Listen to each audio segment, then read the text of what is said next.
dumako sa ating panalangin.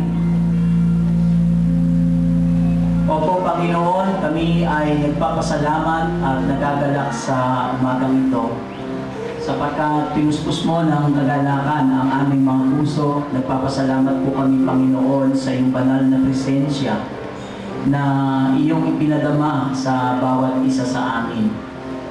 Panginoon, katulad po ng mensahe na aming narinig, kami ay patuloy na lumakad sa pananampalataya ng pagtatagumpay.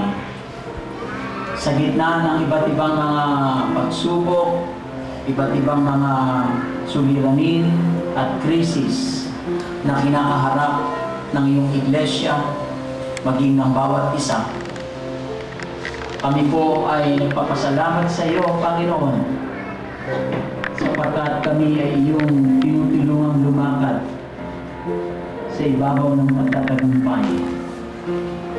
Panginoon, amin pong idinadalangin sa iyo ang aming mga kapatiran na mayroong mga karamdaman. Naway patuloy na iyong ipunan, O Diyos, ang iyong makapangyarihang kamay kung paano kayo nagpagaling noong una sa maraming may mga sakit. Ikaw ang Diyos noon, ngayon at magpakailanman na hindi nagbabago. At aming dinadalangin, Ama, sa pangalan ni Jesus, na iyong ipagkaloob ang kagalingan sa aming mga kapatid na ngayon ay dumaranas ng iba't ibang mga sakit at karamdaman, Panginoon. Idinadalangin po namin iparanas mo sa kanila, O Diyos, ang lubos na kagalingan sa kanilang mga lupang katawan.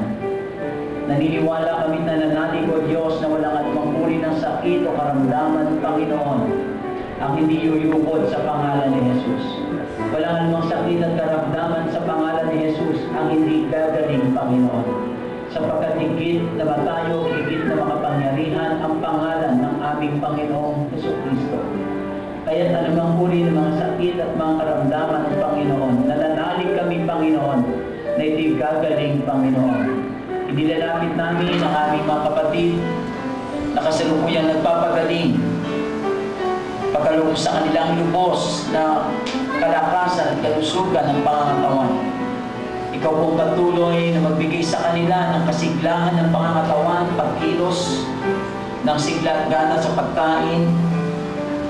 Panginoon, katulad ng sinasabi sa iyong mga salita na kung saan ay diniblara mo, Panginoon, ang pagpapagaling sa iyong mga anak, ang pagpapanapuli ng kanilang lakas at kalusugan. Ito'y aming inaangkin, Panginoon, sa buhay ng aming mga kapatid.